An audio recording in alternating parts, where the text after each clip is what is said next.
Hello. Hello.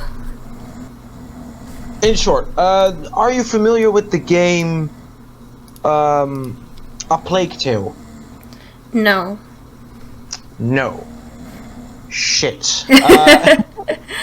My mental idea of what the plague was is just like it's kind of a wasting disease, and that's why they call it a rotting plague. It's because it looks Oh like it no, rots you. it's I don't know. far worse. I'm sending you in private then, a few screenshots to get a basic idea of what the world was like for humanity, that is, during the plague. This is how someone in the second stage of the plague looks like. So, what is the rotting plague? Well, originally I was inspired by this artwork that I just sent you and the game A Plague Tale. The Plague Tale is basically a kind of fantasy medieval-ish version of an apocalyptic horror tale game that takes place during the plague. And the rotting plague, what it did is the rotting plague was originally originating from the Titan of Decay. So it was a disease brought into the world by the Titan of Decay to bring chaos and, of course, decay and rot to the world, which of course succeeded. Now, then we tried to form a more natural way how it was found. We first got like, oh, maybe some settlers found an island with some plants, and when they got back, they were all dead, and that's how it got carried over. But then we got like, no, you know what? Let's keep it a mystery. So, because the Titans were all going to be written out, old canon, same as the island idea, because there is no more island. So the idea now was the rotting plague has no real origins. It's still described to be a more demonic-ish plague because of the way it really showed damage to the world. The rotting plague is simple.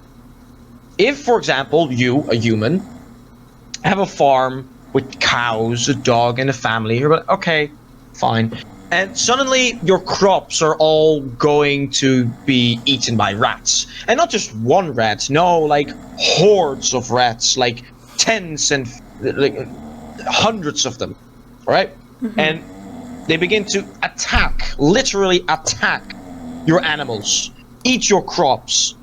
But this will, because they're rats, they are easily stuffed, so they leave again. But what happens is they leave all the bacteria behind, and this bacteria grows and spreads, not just by air, but by food, by touch, and by water. And when you eventually walk out and see the damage in a few days after, you're like, okay, well, that was strange. And you see one of your cows is okay, doing fine. In America, you have something like the zombie deer disease, if I'm correct. Oh yeah, like mad cow disease, and then there's like yeah, and they're literally like skin or organs hanging out. Yeah. Like, yes, basically imagine that. You see a cow, and literally the cow's underbelly is completely gone, and his skin and meat and blood and organs are hanging out. But he is completely fine. He is doing fine. He's not acting weird. He just looks disgusting.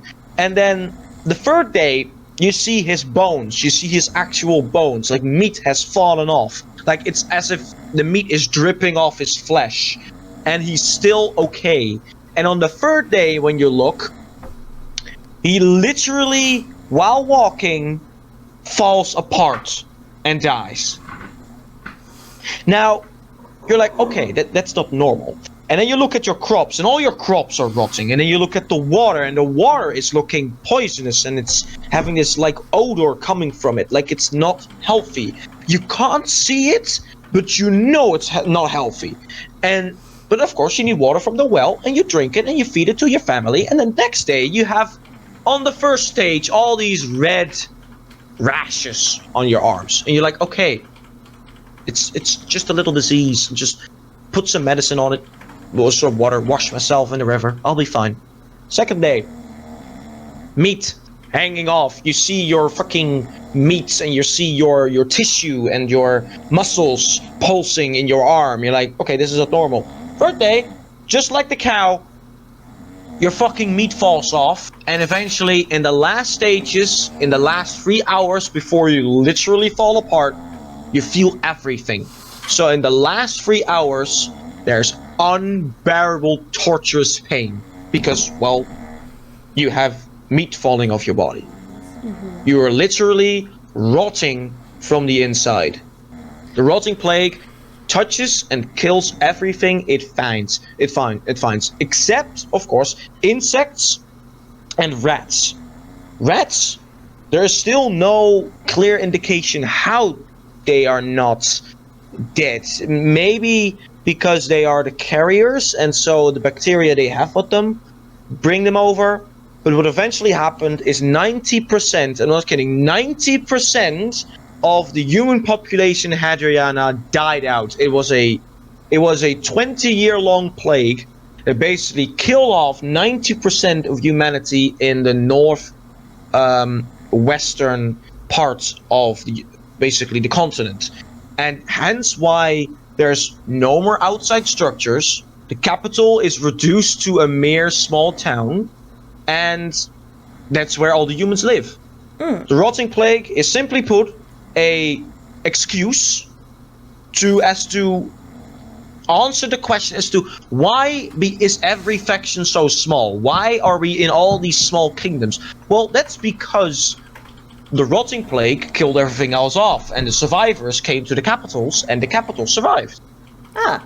So I hear it affects elves very differently. Like, they could survive the primary rot, but they died to famine. Yes, every faction, every race can be affected differently. For humans, or most humanoid or human-ish factions, they were basically fucked and rotted as well.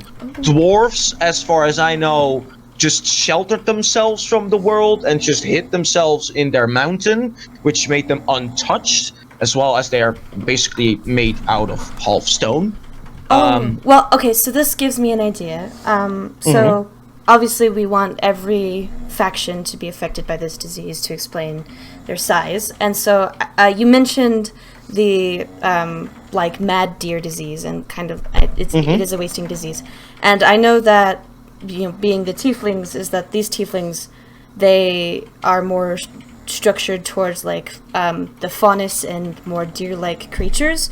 So what if instead of the wasting disease, or like the typical rotting plague, they got like, they lost their minds essentially and got hyper aggressive with each other, and like they just kind of started killing each other because that's what their brain wanted them to do. Because that's also what kind of happens with deer, is that they don't know what to do, and there's deer that bash their own brains out on like rocks and stuff, and they eat each other, and it's crazy. Like I said, the rotting plague. The rotting plague touches or can touch every race differently. So it still does its thing. It kills off animals and food supplies and crops because it rots. Nature doesn't really die as like trees. Of course, it still gets damaged, but like not every single plant or grass it gets infected. For example, if you have a few corpses, and you have, of course, like your medieval type of hazmat suit, you know, like you have a lot of clothing, you protect your skin. And you carry the bodies or literal infected meat or animals or crops, and you toss it all in a mass grave, and you bury it. That's fine. That's okay. But the second a normal person, for example, just opens up the grave and then grabs one of the bones with his bare hands, that's when he or she gets infected. So it's the skin. Every skin touch. So every single race can be affected differently, but like you said, they go mental, they kill each other, they go weird, they do crazy stuff. That's still possible, that's still plausible. Humans were also, when they rot, and for example, you see the guy in the picture, his head is literally rotting.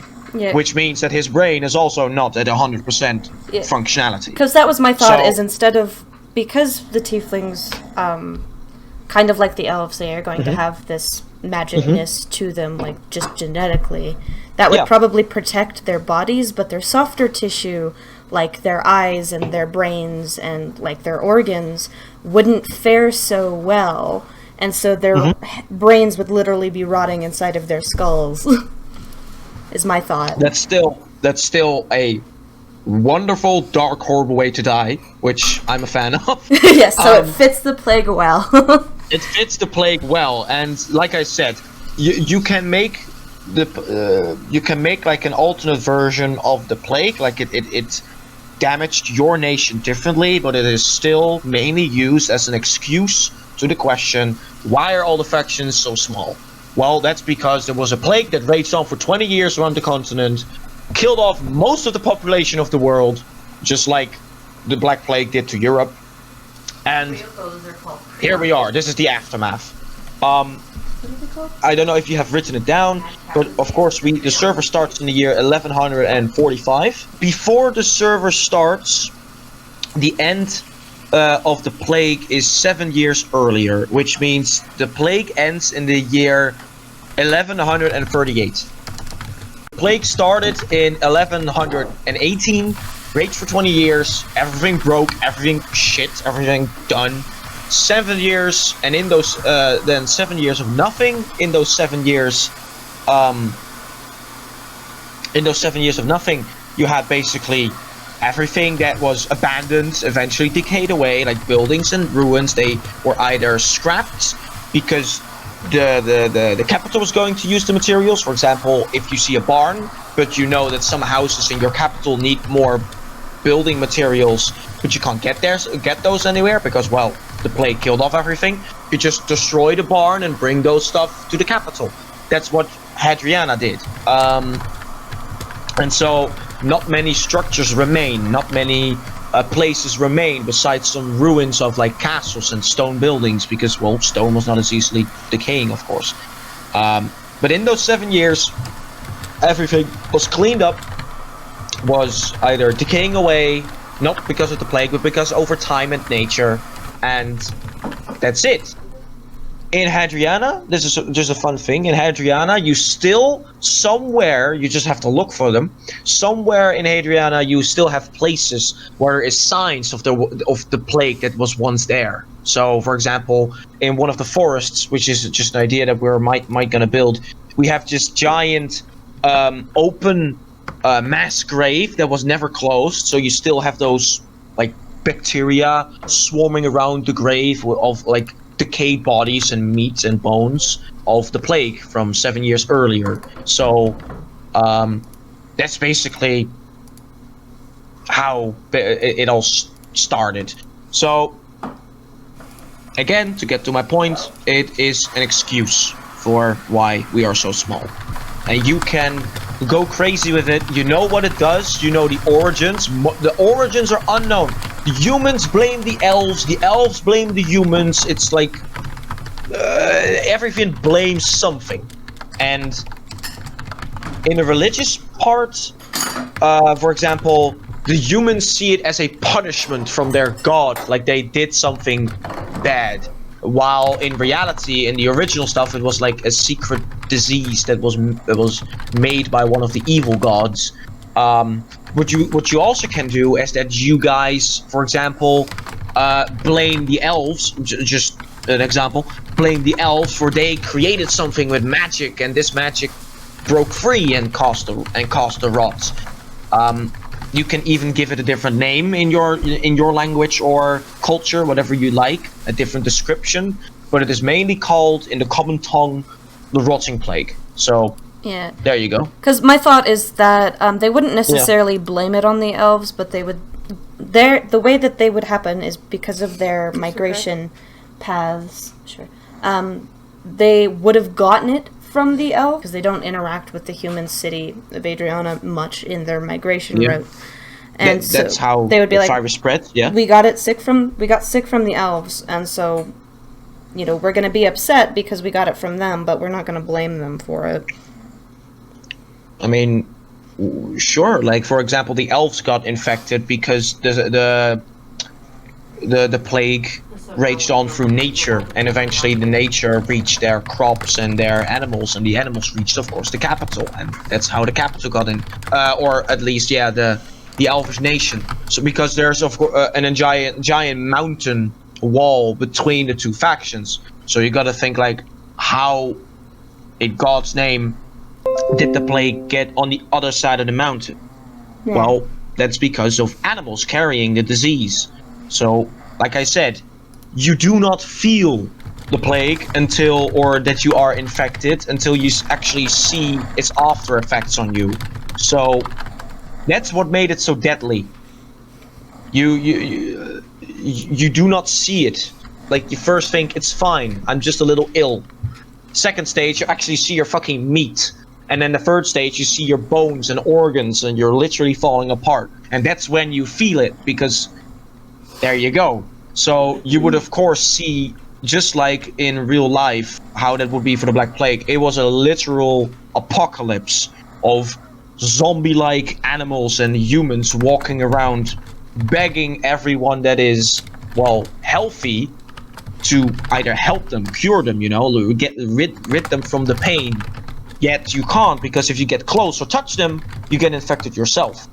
So that's what makes it so dark, and that's why it's still around in like the community. The idea is still around in the community because, well, it works so well as an excuse. It literally began with just a simple picture, and I was like, okay, fuck it. Let's create a disease and fuck everything up. So, yeah. But I mean, you can go free. You got all the idea now of what the plague is, what it did, and you can basically be as creative as possible in your own faction as to what it did to you. So that's it. That's basically everything that you need to know.